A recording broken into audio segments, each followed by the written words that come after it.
Olá, leitores! Tudo bem com vocês? Eu espero que sim, porque hoje eu vim contar sobre tudo aquilo que eu li no mês de outubro.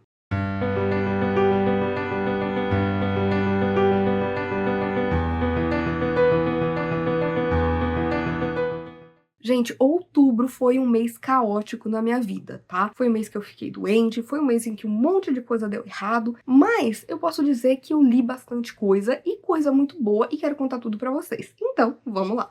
Eu comecei outubro lendo aí o livro do projeto Lendo Christie do mês, que foi Punição para Inocência. Já vou falar que eu gostei bastante desse livro, tá? Aqui a gente tem uma história em que um rapaz, ele já tinha ameaçado muito a sua mãe por conta de dinheiro, e essa mulher acaba morrendo. Logicamente se chega à conclusão de que ele foi o culpado, mas ele diz que ele tem um álibi, que naquela noite ele na verdade estava na estrada, ele pegou uma carona, mas como ninguém achou essa pessoa que deu carona pra ele acaba sendo condenado, ele é preso, só que ele acaba morrendo aí de uma doença na prisão. Depois de alguns meses, este homem que deu carona pra ele acaba aparecendo na casa da sua família e falando que realmente ele estava com este rapaz naquele dia. Só que, logicamente, agora não tem mais o que fazer porque ele já morreu. Só que aí entra aquela questão que começa a incomodar essa família de, ok, a gente tava de boa com o fato de que ele tinha cometido esse crime, porque, ele era meio que o mau elemento da família. Só que agora, como não foi ele, quem será que foi? E isso começa a gerar aquele mal-estar. A gente começa a ter, né, esse moço que deu carona pra ele entrando no meio disso, tentando desvendar junto com a polícia, né, quem é o verdadeiro culpado. E, gente, eu acabei gostando bastante dessa história. Fluiu muito bem. A gente tem uma dinâmica familiar que já é típico de algumas histórias da Agatha e que eu acho que ela faz isso muito bem. A gente tem aqui, né, diversos filhos que foram adotados por essa família, por essa mulher, pelo seu marido, e a gente vai saber um pouco também do background de cada um deles. E, gente, assim, o final, ele me surpreendeu, mas também não me surpreendeu. Mas, no geral, eu gostei bastante. Ler Agatha é sempre uma delícia. Eu acho que essa foi uma história que é um pouco diferente de outras, né? Por ser um caso que já aconteceu, não tem mais o que fazer. E por conta disso, eu acabei dando pra ele 4 estrelas.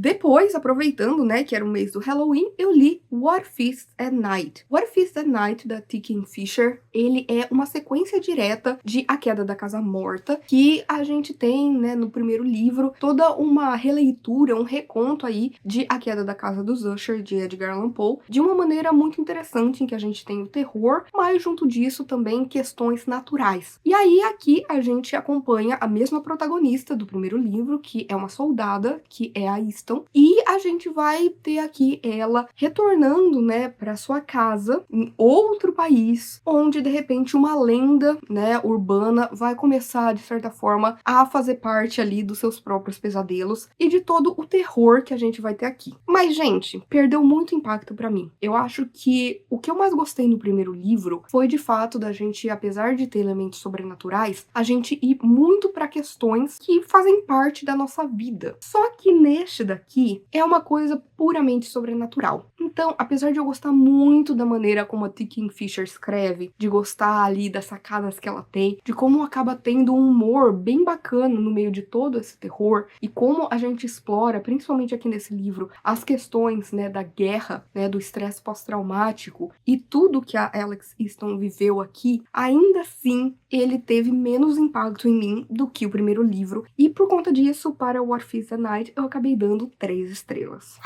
Depois disso, eu li Dark Spaces, The Hollywood Special, que é uma graphic novel que eu não tinha pretensão de ler, tá? Porém, eu acabei vendo ali no Libby, que é o aplicativo que eu utilizo, e eu gostei muito, principalmente da arte, e isso me fez ter vontade de ler, até porque ali era uma história de terror. E aqui a gente vai conhecer a Vivian, que ela é uma atriz há muitos anos, e junto ali com seu colega, que também é ator, eles estão fazendo uma tour pelos Estados Unidos, e eles acabam chegando em uma cidade mineradora. E de repente teve ali um acidente em que várias pessoas ficaram presas nas minas. E a Vivian vai tentar ajudar, e nisso ela vai entrar dentro do seu próprio pesadelo, das questões que a assombram, e a gente vai ver um pouco disso nessa mina, com ela vivendo esses terrores dentro da sua cabeça, ou talvez não. Gente, a premissa foi muito interessante. E a arte é uma das melhores que eu já vi. Pelo menos pro meu gosto, é o que me deixa muito feliz quando eu encontro ali numa graphic novel. Porém, eu achei que a história não funcionou tanto pra mim quanto eu gostaria. Eu acho que tem elementos interessantes, eu acho que a gente entra aqui em algumas reflexões bem bacanas, porém, eu acho que a história, ela poderia ter ido muito mais a fundo, eu acho que poderia ter sido muito mais trabalhada e muito mais desenvolvida. Então, por conta disso, para Dark Special, eu acabei dando também 3 estrelas.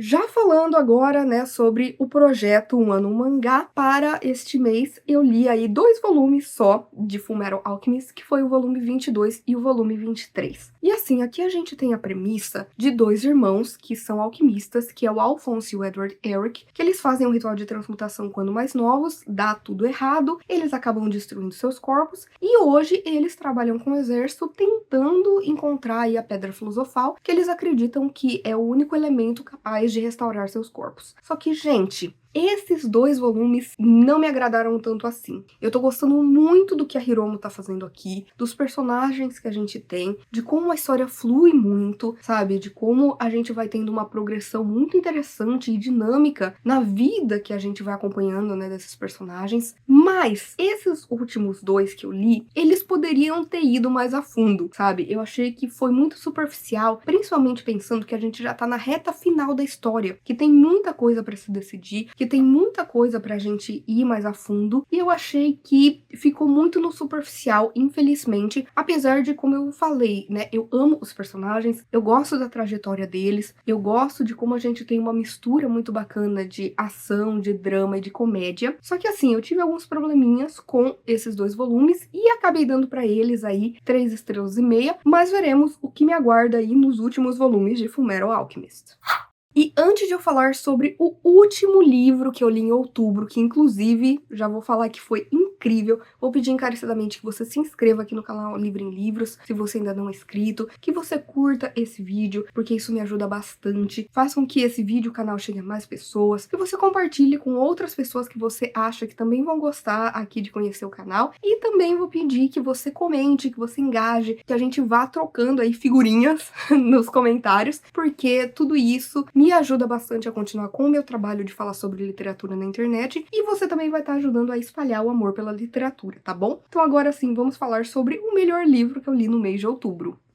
E, gente, não poderia ter sido outro que não A Última Casa da Rua Nidalas. Que livro bom! Eu já tinha ouvido de algumas pessoas que são próximas a mim, né, no mundo aí do Booktube, falando muito bem sobre esse livro, falando que, era um livro de explodir cabeça, que era um ótimo thriller. E aí eu falei, não, vou ler e vou tirar minhas conclusões. E, gente, é mesmo. Aqui a gente vai conhecer a história do Ted. E o Ted, ele tem diversas questões. Ele é muito assombrado por coisas que aconteceram no seu passado. Ele é suspeito de um crime que aconteceu há alguns anos. Ele tá tentando lidar aí com sua filha, né? O relacionamento entre eles não é dos melhores. E ele também tem uma gata que é cristã e lésbica. E, gente, eu já vou falar que essa personagem, a Olivia, a gata, ela também acaba narrando aqui alguns capítulos e ela é maravilhosa, uma das melhores personagens que eu já conheci. E assim, gente, esse livro, você acha, né, que vai ser sobre uma investigação desse crime que aconteceu há alguns anos, porque, de fato, a irmã da garotinha que acabou desaparecendo, ela se muda para a mesma rua que o Ted, que é, né, a Rua Nidalas. Ela vai começar a investigar ali, tentar chegar ao fundo se ele realmente era a pessoa, né, que cometeu esse crime, só que as coisas são muito, muito mais complexas do que isso. E é só o que eu posso dizer. Que livro incrível! Esse livro, ele aborda como o tema central, na verdade, um tópico que ainda é um tabu, que é mostrado muitas vezes na mídia, né, em livros, em filmes e séries, de uma maneira muito negativa. E a maneira como a Catriona